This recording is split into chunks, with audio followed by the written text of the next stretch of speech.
I spent 2 hours in the swimming pool with the club. First of all, a big thank you to each of you for your service as our presidents and for being here tonight in person to sit in the hot seat and share what that experience was all about.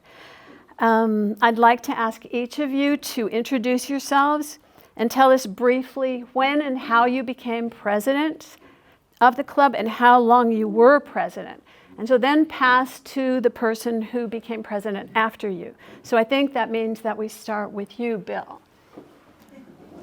Well, my name's Bill Lewis.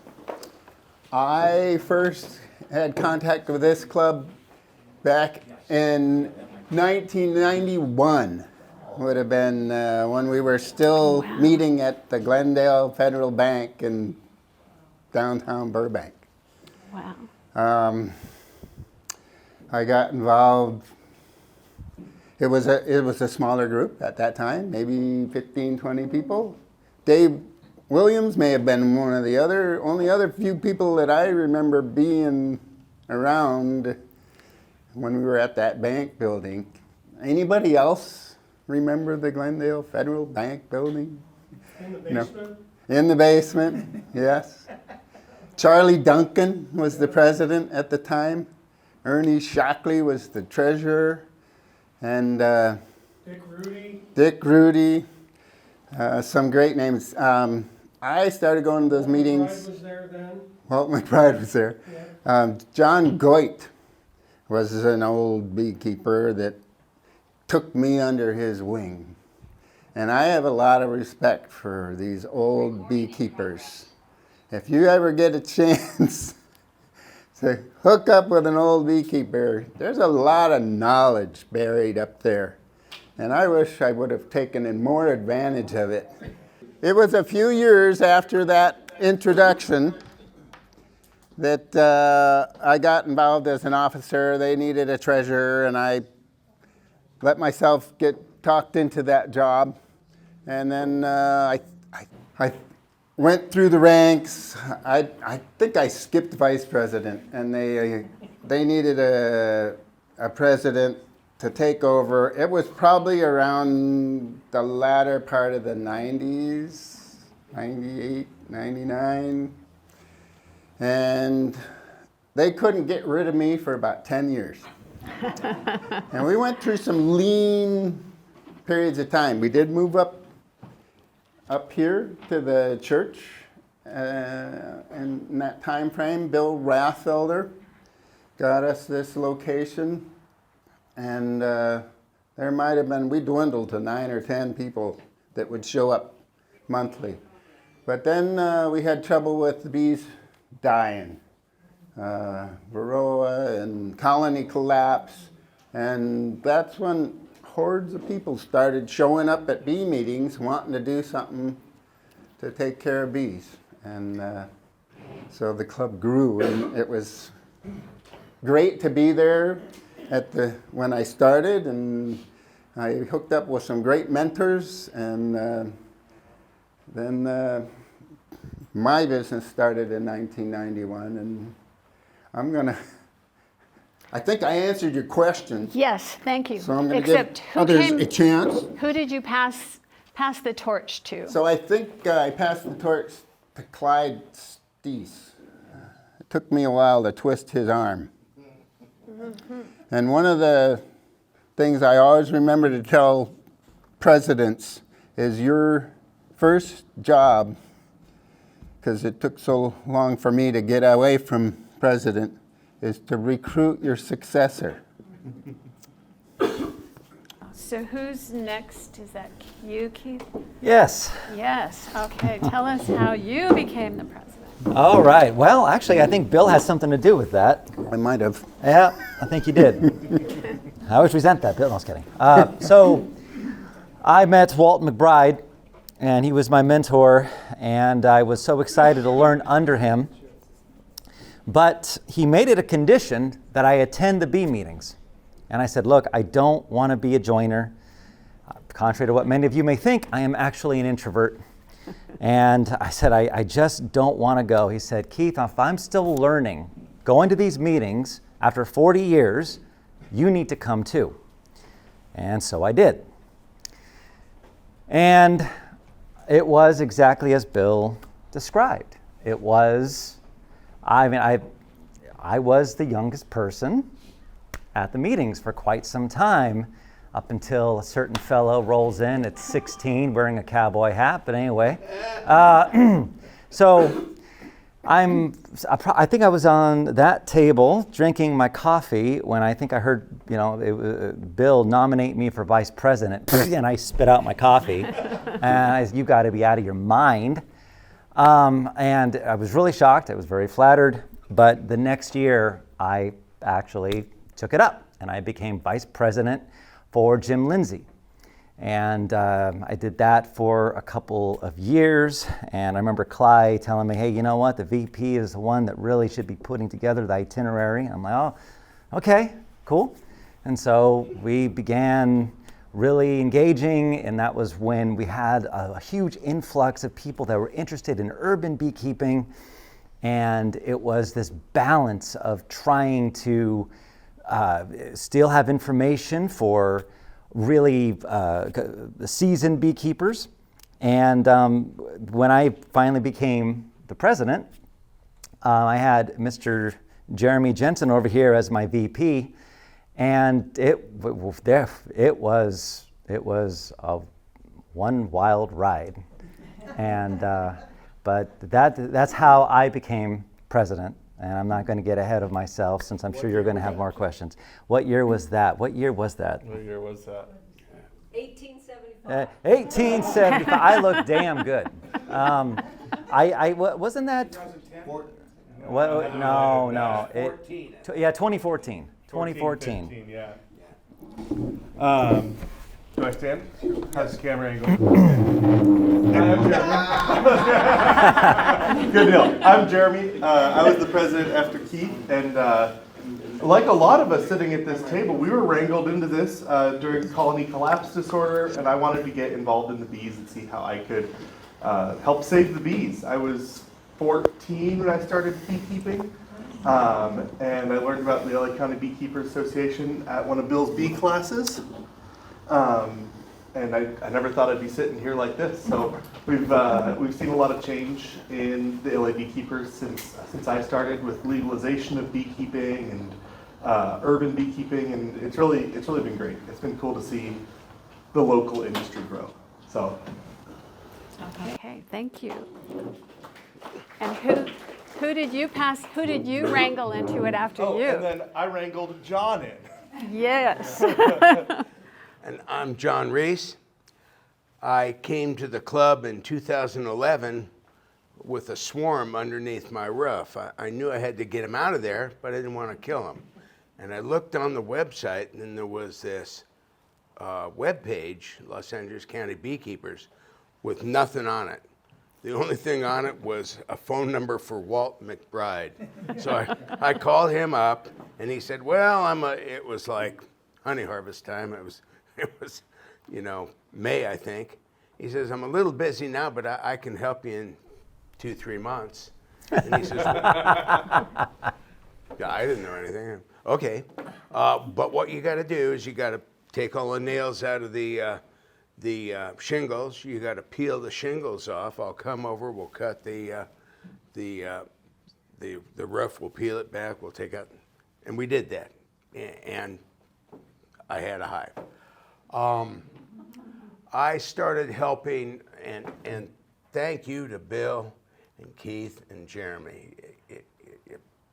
Bill, solid.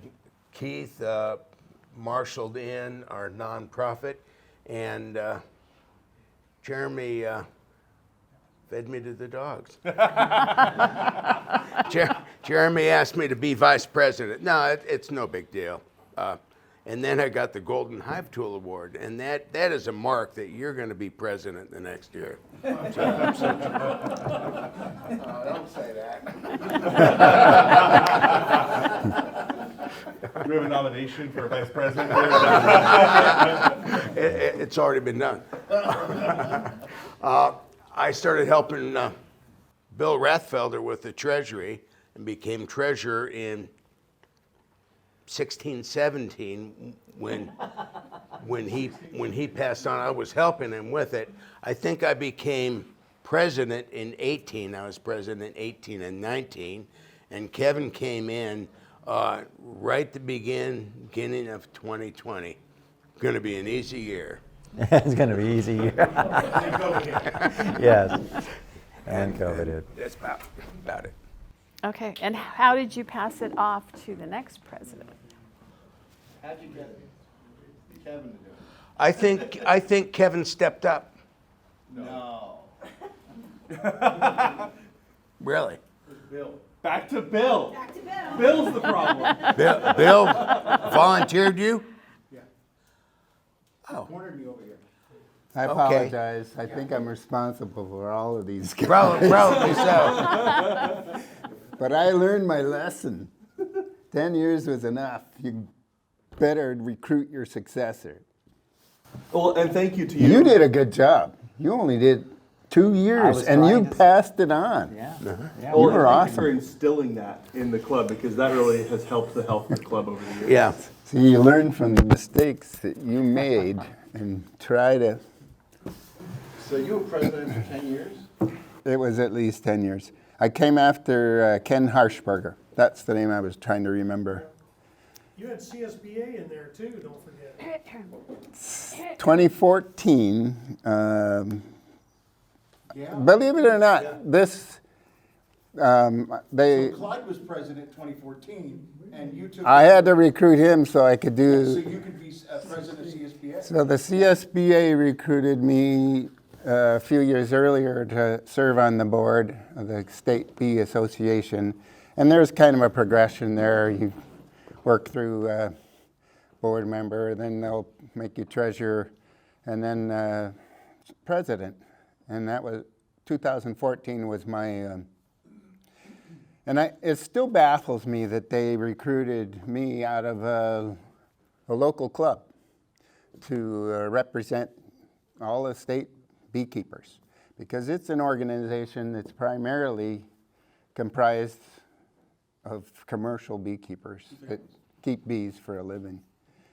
And some of us do that too, but it still baffles me.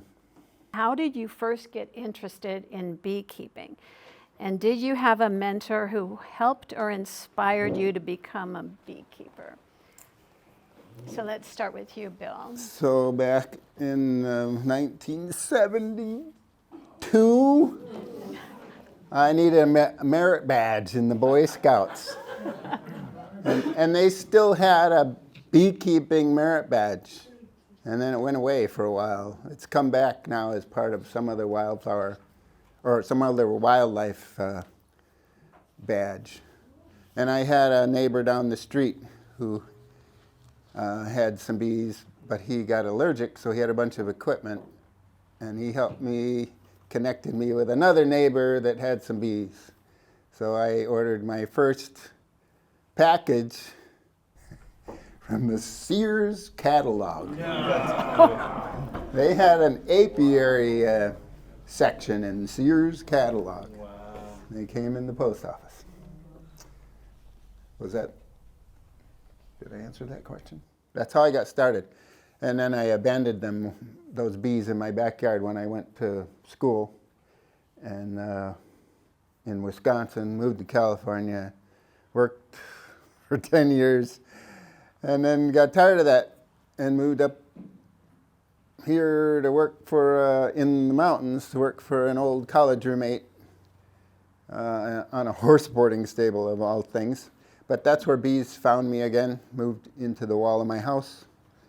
And that's when I also discovered a large commercial beekeeper was keeping bees on the property by the name of Norm Carey Honey Farms. And every time he would come down with his crew of guys, I would sneak off work and I'd go work with him. And that's how I learned most of my beekeeping, was from a commercial beekeeper. And then I started coming to these bee meetings and I found John Goit. John Goit was a good mentor. So let's go to you, Keith. I know you had a special relationship with a mentor. Yeah, so I actually found the bees going to the LA County Fair, and there was this crazy booth that was there held by the LA County Beekeepers Association. I don't know what the heck that was. And I walked in, and I saw that observation hive, and I fell head over heels in love. And I think I tortured Clyde. I think it was Clyde. I tortured him for hours. I'm like, how do I do this? He said, you have to go and read everything you can, and you have to find a mentor. And I left, and I went to a Barnes & Noble. For all of you kids under 30, that's called a bookstore. And I bought everything with the word bee on it, and I read it cover to cover. And then I got a little bit discouraged. I'm like, where am I going to find a local beekeeper? And I found this association, the CSBA, and Walt McBride was in the registry. I said, oh, he lives right next to where I work at FedEx. And I called him. I said, sir, my name is Keith. I would like to work for you for free. I want to learn about the bees. And he said, oh, no. That is always more work. I'd rather not. Thank you. Have a good day. And I called him the following week. I said, sir, this is Keith again. Didn't you call last week? Yes. What do you think I'm going to say this week? Yes. No. Click. And I called him the following week, and he said, you're just going to keep harassing me, aren't you? I said, I just want to make sure you know I'm available. All right, put on the worst clothes you own and come on over. And he had me clean out wax moth-infested frames for 4 hours. And I wasn't going to quit. And after that, we really did start to get really close. And I began following him everywhere. And his specialty was removing colonies, removing feral colonies from every type of establishment you can imagine, and then repurposing them into Langstroth hives. And I remember the first hive that I got was a swarm that he got off Lindley. And I was so excited, so elated. I got my first bee yard all the way in Ventura. For one hive, Keith, you're going all the way to Ventura? Yes, it's great. Oh, no, it was not. But but it really got my start. And I remember after shadowing him for months and months, I was getting a swarm, holding a box, and I knocked the swarm in there and put it in his truck, and he handed me a 20. I said, no, you're teaching me. He's like, yes, now I'm teaching you how to get paid. And so that was a very Reader's Digest version of getting to know Walt and him being my mentor. Thank you. Jeremy, how about you? You know, I had to learn that same lesson, but a different way. I learned how to get paid. I was, like I mentioned before, I was hearing about colony collapse disorder, and so I had this genius idea. I would put an ad on Craigslist and say free beehive removal. Wow. You're the guy. I was the guy. You're the guy. So I started doing this, and man, it was just a mess. I didn't know what I was doing, but I could get bees in a bucket in the middle of the night. And I thought I would do it at night because, I don't see any bees flying at night. Oh, they must be asleep or something. So after I got stung many times, and I had about 15 or 20 hives in boxes, I decided to go to a bee class or a bee meeting. And I remember the first bee meeting I was here, I was with my dad, and I said, they keep talking about this brood. I don't know. I don't want any of that. That sounds like it takes up room for honey. and I started going to the bee classes, and I went out to a class at Bill's Yard. And he said, "Well, if you're really interested, if you're really serious about this, why don't you come back for a day, and we'll show you what it's really about." And I said, "Okay." And so I came back, and golly, I think you were harvesting honey that day. It was about 107 degrees out, and we were lifting 60-pound supers of honey and putting them on the truck. And he said, "Well, your job is to lift up the super and put it on the truck." And I said, "Sounds good to me." And at the end of the day, he said, "Well, how'd you like it?" And I said, "Well, what are you doing tomorrow?" And, well, this went on for quite a while, maybe a couple of weeks, until one day he said, "I'm going to have to put you on payroll." And I said, I don't. Why would you pay me for? I'm not working for you. And he said, well, you've been working for me for a couple of weeks. So I'm going to have to pay you eventually. And so we did that. And I started working for Bill. And every day was a new adventure. I really enjoyed sponging and learning every ounce of knowledge I could learn.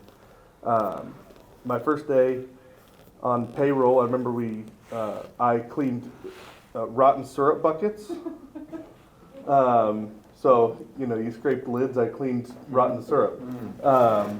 And then Bill lowered me over a hill on a crane. It was a 15-foot wall, and he had this crane mounted to the truck, and he said, well, stand on that and I'll lower you down. I said, okay. And we went to work a beehive like that. So it's been an adventure. Bill since retired, and I've carried on the name Bill's Bees and added that to what I was doing, Triple J Bees. And so we keep going. I'm running about 600 to 700 beehives, and I wouldn't trade it for the world. John? Cool. Thanks, Jeremy. Like I said, I had a swarm under my roof, and I think Walt was a real nice guy. I think he did check with me. Now, you're not going to just get out of this, are you? Yeah, that's You really want to do this. And I guess Keith had worn him down by the time we met him about the same time. He must have recommended go to B class, and I started going to the B class with Bill, and went from there. I'm a hobbyist. I've been up to 29 colonies. It's too much like work. I'm avidly trying to kill them now, and I'm down to about 8, maybe 10. And yeah. So next question, why did you decide to become president? Who talked you into this? And did you have some specific goal you wanted to accomplish? How many of you people participated at the LA County Fair this past month? Awesome. Almost all of you. It was because of the fair that I got involved as president. At that time, it was different. It was Dave Williams helped me put together a booth in Building 4 at the LA County Fairgrounds. And the fair gave us like $400. Well, you had to earn it.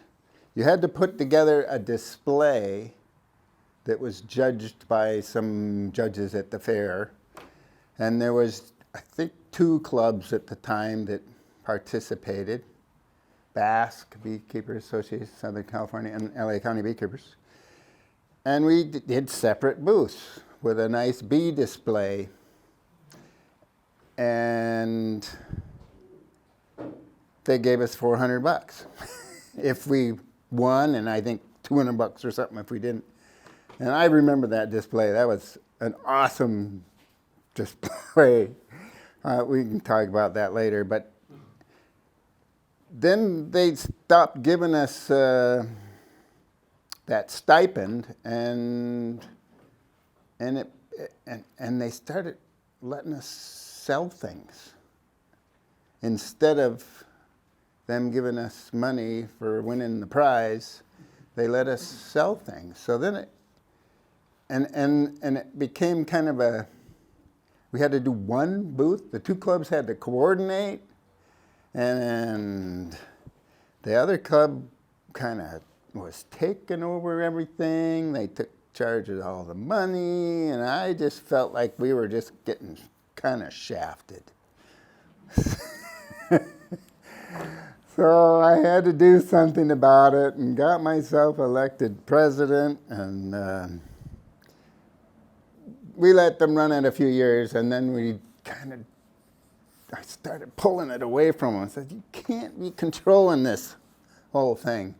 And then I realized that it was a big moneymaker. And I really felt like we were getting shafted.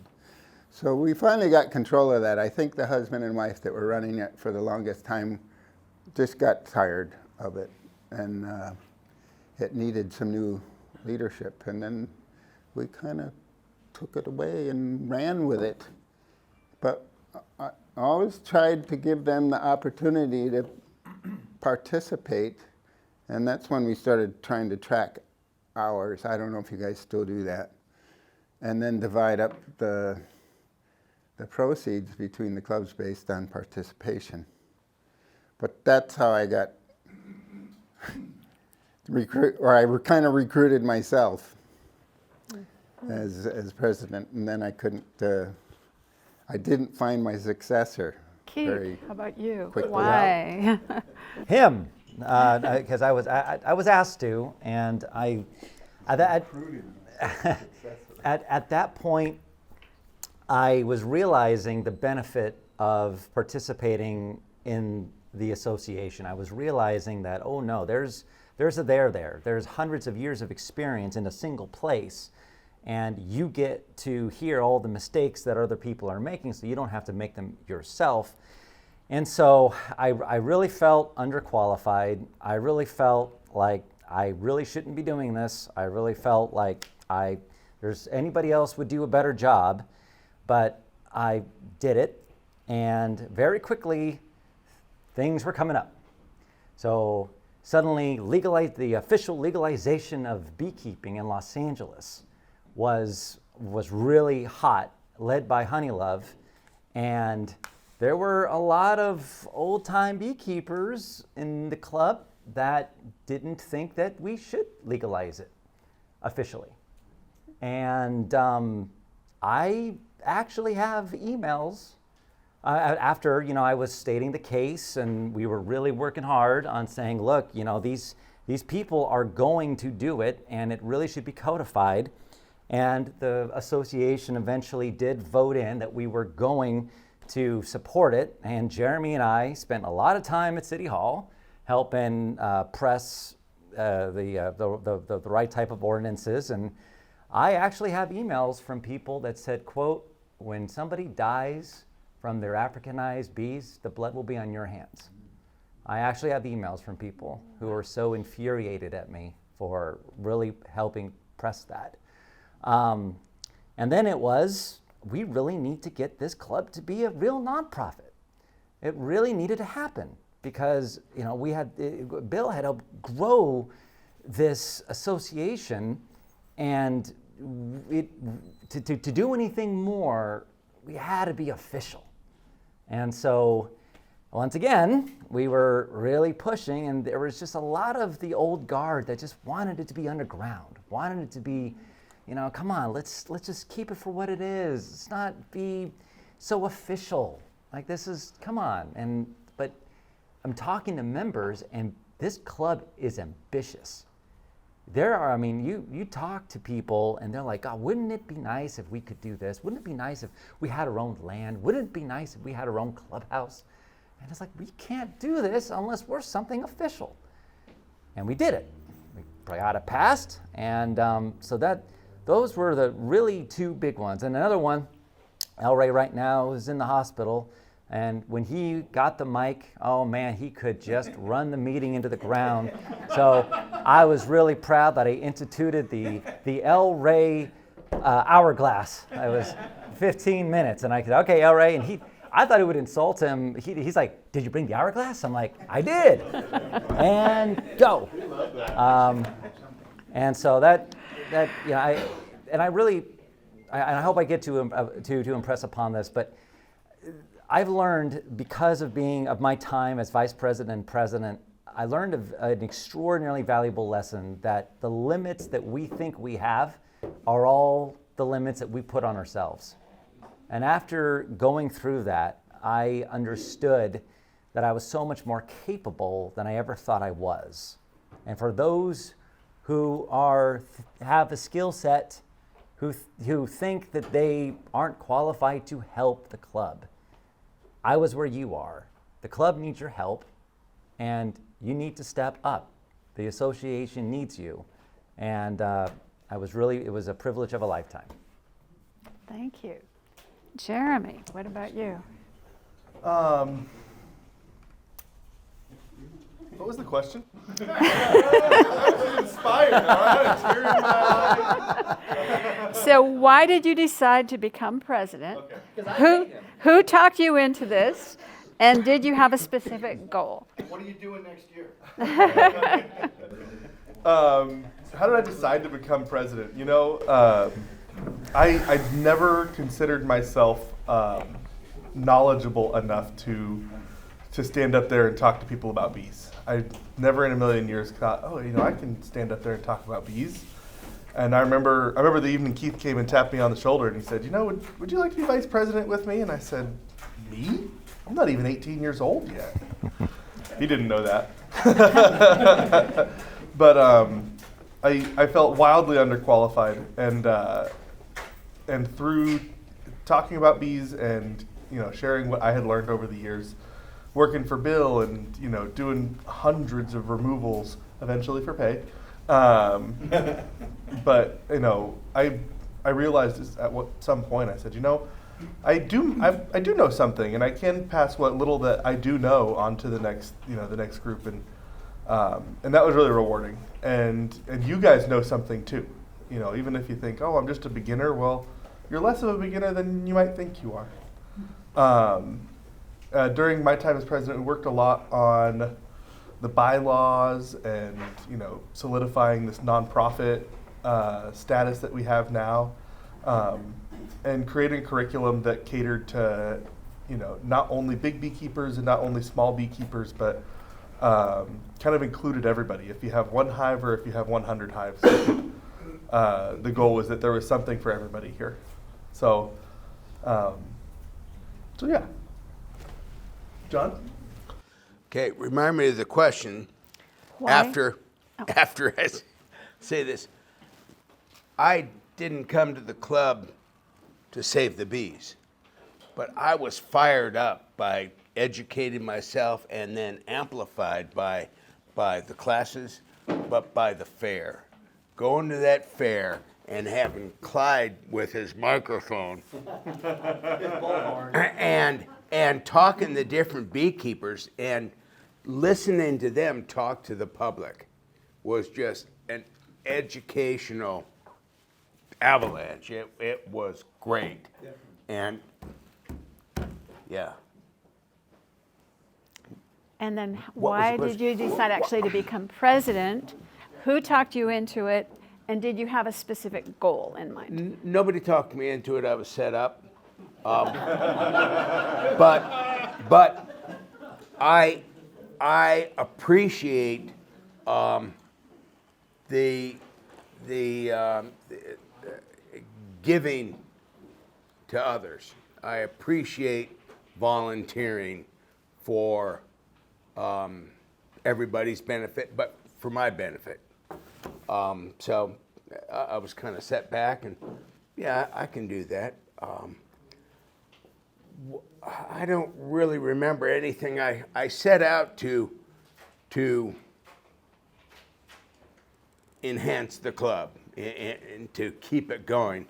And I remember getting 5 clipboards and labeling them committees: education committee, mentor committee, and down in that. And I after that first year, I don't know where those went. I don't know what those morphed into. I don't know if it morphed into the education committee or what. But I had lists and would put them out at the meeting. Sign up if you want to be a mentor. Sign up if you want to be in the education committee. Okay, thank you. Okay, you've touched on this a little bit, but what did you feel were your biggest challenges or problems that you faced as president? And then what are your proudest accomplishments during that time? Okay, so the biggest challenge for me was recruiting my successor. My biggest accomplishment, I think, was keeping the club going during kind of some lean years when 9 or 10 people would show up. And I think I'll just leave it at that. Okay. I'm so proud, like Jeremy touched on it, on how inclusive we really made the club. I mean, it went from primarily an old boys club to every single type of person you can imagine, and it was standing room only. I mean, pre-COVID, it was packed. And I remember we tried to get a bigger boat. We tried to get, we've outgrown this room. And Bill Rathfelder and other folks just loved the connection they had with this church so much that I got outvoted and they didn't want to move. And then, like I said, with finally getting it to be a nonprofit and standing behind the legalization, and again, reigning in El Rey, that was so important. And it was, all while, working hard at coming up with the Valley Hive and taking over some of the education and trying to get a shop for folks that were in the Valley, and that whole relationship with the club and getting the excitement and people volunteering to go out and talk about bees and to be so excited to be here. And to get people's, and the cards. We also made the cards because I know that people were so intimidated. We had people that were there for the very first time, and there's people like Bill who's been keeping bees forever, and we put index cards on all the tables, and everybody can write questions anonymously, so we knew that questions could be answered.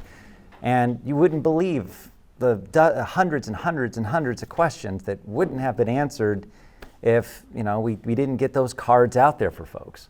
That's just a few of the things that I'm really proud of. I like the cards. The cards worked. I like the cards. I really enjoyed, I can't take full credit for any of these things. I mean, it takes a village. It's all y'all. But during my time as vice president and president, I really enjoyed seeing the club morph from kind of a back room, back alley, hobby. It's beekeeping. It's kind of, it's done in the shadows. Light your barbecue before you open that beehive, because you don't want your neighbors to think you have a smoker. You better light a barbecue and make it look like you're barbecuing. And I remember we had members that were camouflaging their beehives because it was illegal, and it was, they were trying to hide this from their neighbors. And today, beekeeping is just so mainstream, and being part of connecting large-scale beekeepers and small beekeepers and old timers and people that are just doing it for the first time has been really rewarding. And to see that the structure, frankly, the structure of recruit your successor and recruit your successor after that has started to become sustainable. When some of us started coming, Bill, you did a great job keeping this club alive for a lot of years. But the flip side of that is it's hard to replace those people that have been here for 12 years, 15 years. And it's still hard to replace people, but today we're more sustainable. If somebody walked away today, it doesn't disappear. And I'm excited to see where this club goes over the next 150 years. You were going to college at the same time. Yeah, I was going to college while I was the president too. So that was a good time. John? I don't remember any challenges or problems. There was so much help around when I was president. I remember the classes about 2012, 13, 14 were 300. There were 300 people at the class, and Keith took that over after Bill, I think, lost that property, had to move off that property, and we started charging for the classes to cut down the numbers. Challenges. If I could butt in, one of the things that I've, remember kind of witnessing it going through here is just to avoid being cliquey. I mean, everybody has an equal opinion here. And one of the growing pains we had transitioning from an old boys club to where we're at today was some of these, these cliques and these ingrained ideas. And the club's a lot more open-minded today than it was. And there were some hurt feelings, and there was some drama, but it all ironed out. And at the end of the day, we're all here for the bees. And sometimes, people lose sight of that. And just to remember, we're here for the bees. We're here because we want to be with the bees. Okay. Okay, so what are the biggest changes you've seen in the club over the years? Biggest changes in the club over the years. I think just going through kind of a cycle of a 20, 30 person group to 9 or 10 and then just seeing it explode in numbers. And now I think it's just become sustainable, and with our big screen and all the people watching at home, it would be overwhelming if all of those people were here now. It's just been great to see the club grow and continue to be sustainable. If I'm going to take that theme of sustainability and I'm going to focus around the A word, adaptability. The club has proved to be so adaptable, where we take something as terrible as the pandemic and it turns into being able to get world-class speakers every single meeting. That is magic. And me and Jeremy were tearing out our hair. Who are we going to get in La Crescenta on a Monday at rush hour? Who are we going to get here? We used to divide and conquer. We'd say, all right, you start calling people, I'll start calling people. Oh, God. And now it's magic. And we have all these committees, and we have speaker committees and education committees. And I used to have to threaten people to come help me with 101. Now I have an army that come and help teach all these new beekeepers, and everybody is just rising up and helping, and has just proved to be so adaptable. And that is something that is just so exciting to see. And I to build on that, what both of you were saying, with the legalization of beekeeping, I saw a shift in people's attitudes towards building a community around bees. But when beekeeping was done in the shadows, well, we'll do it on our own, and we're kind of a fringe thing. But today it's, hey, call up your beekeeping buddies, get on the Facebook group. As much as I hate Facebook, I see these, beekeeping posts all the time. People are answering questions, and we've got Slack and Zoom, and there's accessibility to hundreds of years of collective knowledge. And if I don't know the answer, I'll say, I've heard of someone else who ran into that. Here's their phone number. And there's kind of a big community that's grown. It's been really, really cool to see that transition from a very disjointed group of people to a community. Yeah, I'll build on that. In the beginning, it was me and another guy and a gal who would go out and give bee talks. There were very few of us. Now look at it. Now look at what we're doing. The YouTube, we're just blossoming. We're just exploding. I have a money question for you, John. When did the club start donating to honeybee research? Oh, That's a history question. This is, Yeah, we've been doing that forever. When we started making money at the fair. I have records for 2011. 11, yeah. Yeah, and probably before that, because that's as far as my records go back. It was before that. Yeah. But when we would get to the end of the year and we had plenty of money in the treasury, it was my feeling that we should spend it. We're a nonprofit organization, And we started donating it to other nonprofits. And now we also had a nice party at the end of the year, mostly thanks to Doug, who put together some meals. And those donations really did elevate this club to national recognition. I mean, when we go to the national conventions, oh, you're from LA Beekeepers. Yeah, my lab got, even if it was only $500, a lot of the researchers remember, oh, I remember getting that check from you. And it actually makes a difference. Yeah. It Okay. made a big difference. I could really see it at the state level, especially when I served as president. People knew that I was connected with this club, and they always very much appreciated what we were doing. Okay. Yeah, before COVID, we could go to the convention with checks in hand. And that was pretty cool.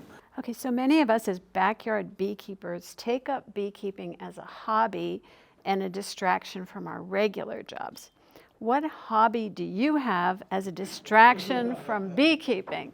Before bees, I did a lot of sailboat racing. And when I moved here to the mountains, I gave up my sailing for 30-some years.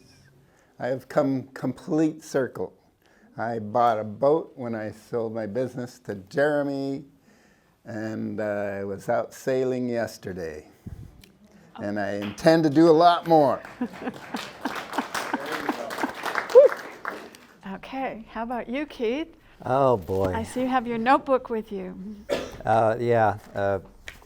Poetry and other S that my brain comes up with. So I love literature, I love history, I love playing chess, I love the theater, I love axe throwing and archery and martial arts. Still trying to find a new Kali place since COVID shut mine down. I that's pretty much that, and bees, and I love camping, do a lot of camping. Just took up fly fishing. So far the fish are winning, but that's why they call it fishing, not catching. And I have a great time with that. Okay, thank you. Jeremy?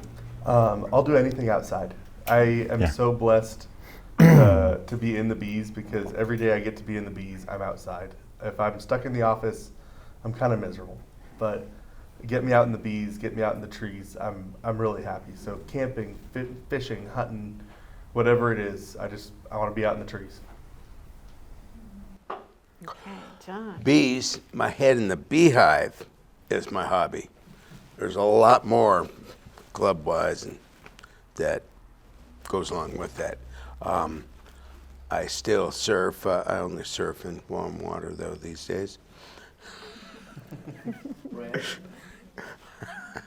And travel a bit.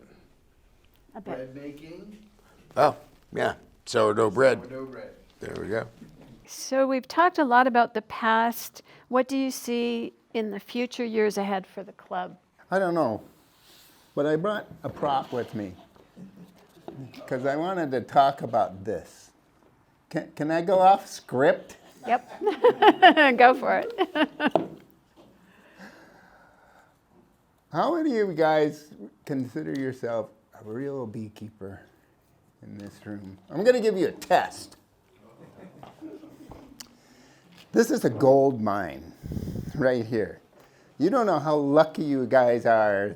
These past 2 years have been phenomenal as far as plants blooming and making nectar. Last year was probably 1 in 20 year bloom in the local mountains, and this year is even better.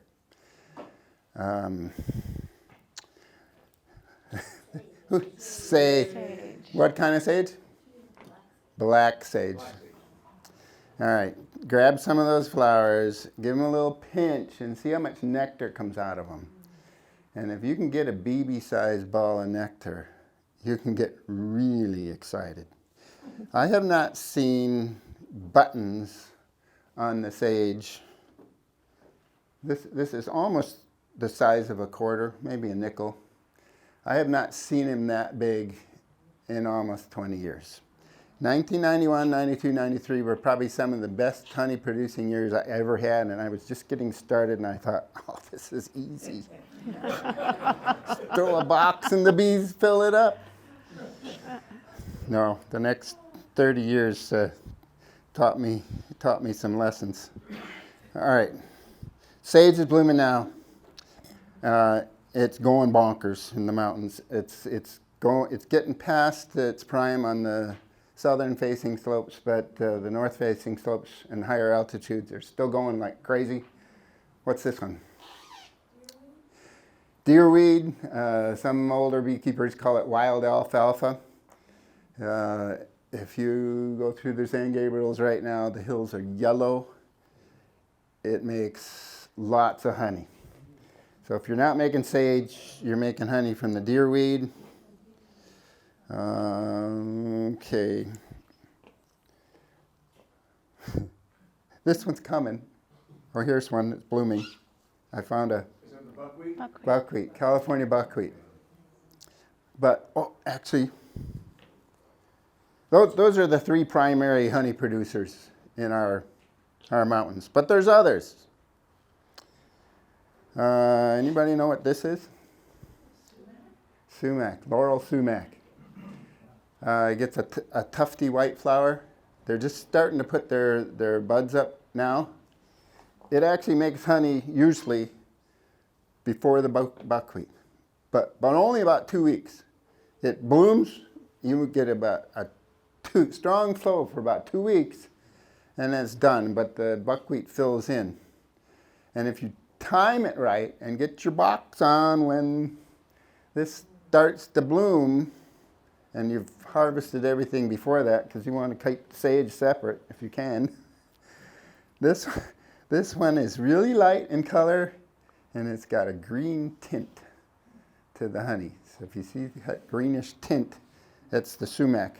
And then the buckwheat should fill in and should extend through into July this year. Mustard blooming right now in a lot of places. Okay, here's a test. I got a couple here that are test. This one. It's got a little white flower. It kind of looks like the sage, the same kind of a button on it. Horehound. Horehound is a good one. This is blooming right now with the sage. Borage? No. It's got a kind of a velvety leaf, purple. It comes at, yerba, who said that? Yerba Santa. Yeah, it makes a real light honey, just like the sage. So if it's blooming the same time as the sage, it looks and tastes very similar. And I never used to think the bees went there much until there was a year when I didn't see the bees going. It was really dry, and the sage really did nothing, but the bees were in this laurel sumac. Okay, this one is buckwheat. Here's my last one. This is one of my favorites. It doesn't make honey, but it makes purple pollen. Oh. When you see that purple pollen on the bees' legs, it's very nutritious for the bees. It's Phacelia is the name of that flower. Phacelia. It's Phacelia, I think. Anyway, this is your gold mine. If you can time it right and have your bees strong when they bloom, you will make lots of honey. I saw the bees fill a deep box from foundation in a week and cap it. That's 60 pounds in a week. I think this year might be the year to do some like that. Wow. I forget what the question was, but go ahead, Keith. Okay. Well, to The future for the club. future of that, Good year for honey. good year for honey is in the future right now. So I really think that we're on the precipice of finally having the hives, having beekeepers have access to the data in their own hives. I think we're finally at a place where the sensors are going to become more and more affordable, and with other I think the Israeli company called Beewise, thank you, is getting a lot more traction here, and they're doing a lot of work in the almonds, and I think that's going to be trickling down into units like the Hive IQ that is going to enable beekeepers to at least be able to double check their intuition with data, and I think that's really exciting, and I think that's where the beekeeping is going. I think technology is finally getting in to our 1850 equipment. It took a long time, but I think it's just about there. Okay. Jeremy. Humidity, weight, temperature, fluctuations, monitoring brood health, sound. Yes, thank you. Sound. They've been able to listen to hives, and they can tell by the buzzing what disease the hive is being afflicted by. It's really extraordinary. And all of that research that this club has been funding and sending to researchers around the country, we're going to get some really interesting opportunities in the near future. I've always appreciated about LA Beekeepers that we are data driven, and the science says that keeping varroa sensitive bees is helpful. Does it make their varroa proof? No. But the science says that if your bees are starving, you should feed them, and these are simple truths. And I'm starting to see some of the other, let's call them fringe groups around Los Angeles that are not data-driven. They're emotion-driven beekeepers, I call them. They talk about, well, we need to have, wild bees because that's what Mother Nature does. Well, Mother Nature needs help, and bees are sick right now.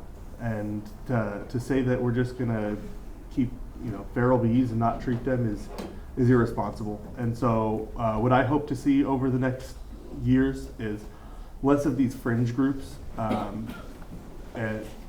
existing out there, and starting to join up with groups like us, and more inclusivity to say, hey, I know you like to keep Africanized bees, but why don't you come to my bee yard and see what it's like to keep gentle bees? And we're not keeping poodle bees. We're actually partnering with beekeepers who have a selective breeding program in an area that doesn't sustain nasty genetics. So I think that if we all can work together as a beekeeping community, we can outbreed this Africanized invasive species and outbreed some of these issues that are really nasty. Even like varroa. If we can work together and put in varroa sensitive stock and put in gentle genetics, we can outbreed these problems, and that's what I want to see. Okay. John, thoughts about the future? I'm looking at the club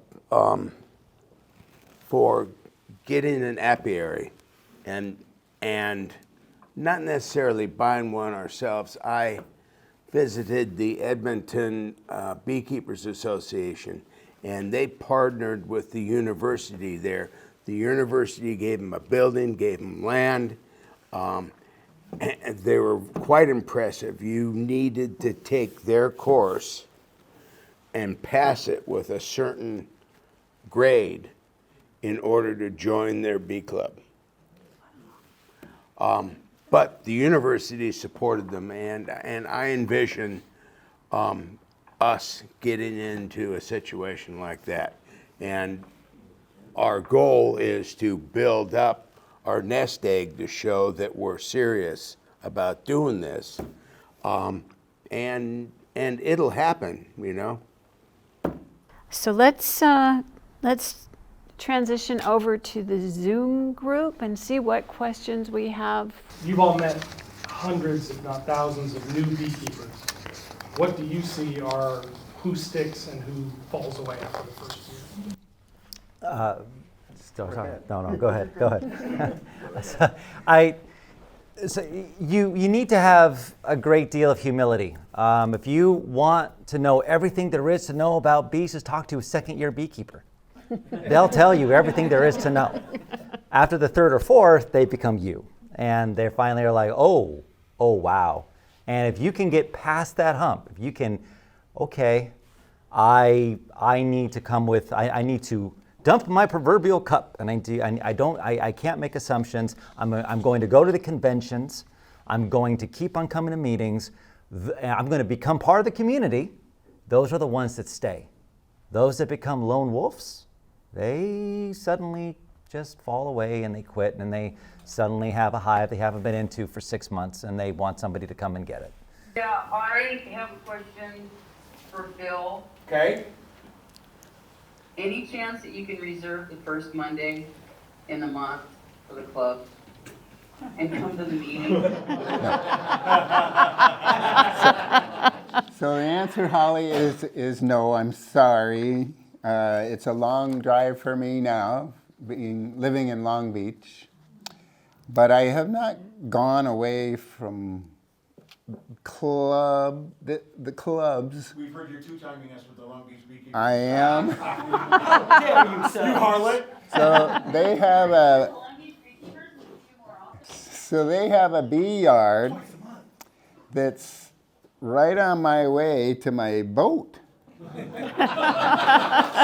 So I can go teach a bee class Saturday mornings and then keep going down to the boat and sail in the afternoon. So it's hard for me to get up here, is the main reason. No, I understand. And I like John's idea of trying to get a yard that the club can use. That Long Beach Beekeepers do have a location like that. They worked something out with the city of Long Beach that lets them use, it's like a half-acre size parcel as a club bee yard, and that's where they can meet and do classes. And but they do a really good job at limiting the size of the classes, which is pretty nice. I get like 6 or maybe 9 at the most in a class, and they have a wait list. So How do they do that? sorry, Holly. It has to be a special event. Either that, or you'll have to go sailing with me. I'll do that. I'll be your like whatever the deck end. Gilligan. You're overboard. But I do have to give Bill props. You know, Bill's down at the Long Beach Beekeepers, and they're a group that holds dear to this ideology that feral bees are the best bees. And Bill is showing them that they're not necessarily any better than known genetics, and actually known genetics are more fun. My goal is to change the temperament of bees in Long Beach, and it's been difficult. But I am turning people because they see the gentle behaving, how gentle a beehive can be, and then how bad they can be too. Well, that's a great segue to my next question.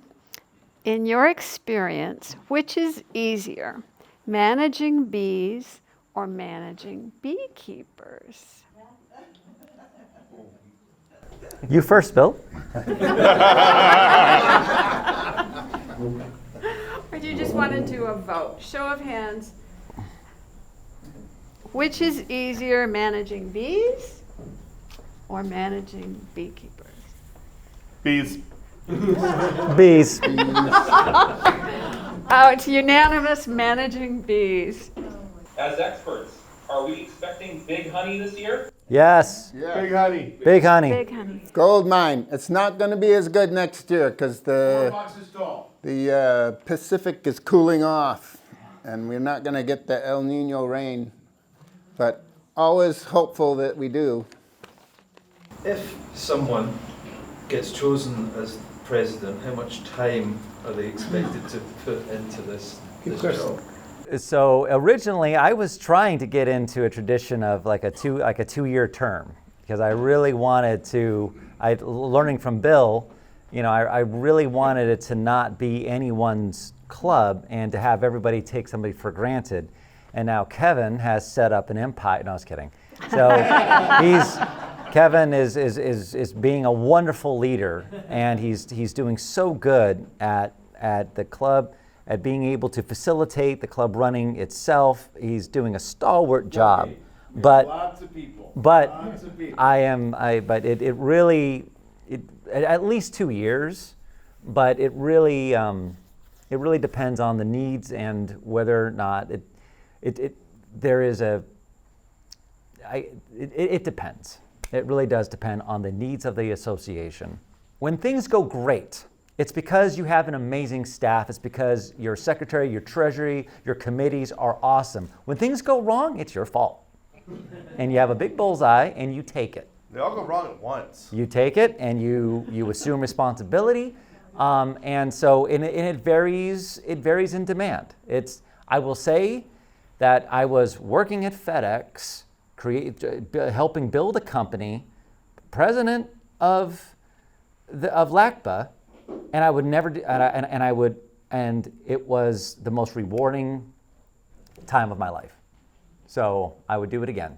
Don't ask me, but I would do it again. And I can second that. It's very doable. I was, like you, a college student. I was building a company. I was the president here. I was doing extracurriculars. It was very doable. It takes time. Everything takes time, though.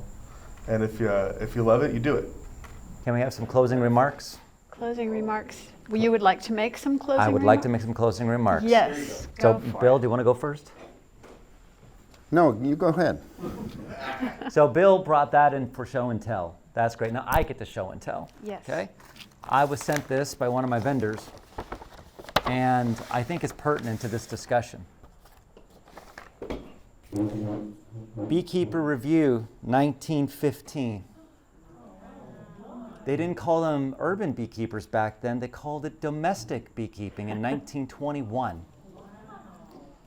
I have a Gleanings, Bee Culture, 1904. Wow. Who's writing in it? Who's writing in it? Oh, because you would know? I don't. She's like, oh, I remember them. Walters Powder. I have another one here. Let's see, Gleanings. This is going to be 1893. Okay. There's got to be a writer from our club in there. Gleaning. So this is by A.I. Root, Medina, Ohio, and there's advertising. We're in bee culture today. We have big, huge, flat trucks, and in these we have advertising for buggies, latest in technology. And I think what I brought this in to show folks is that we're part of a legacy. What you are doing right now, being a part of this association, you're part of a legacy that goes back 150 years just in this club alone, much less in art and in science. It has thousands of years of history you get to be a part of, and you get to contribute to being a part of this association. If you have the time, and if you don't make the time, contribute, volunteer for LACBA, and I promise you'll get 10 times back what you put in. Thank you so much for this opportunity to talk to you guys again, and I really appreciate LACBA and everything they've done, and I think the future of LACBA is extremely bright, and I'm proud of all of you. Thank you.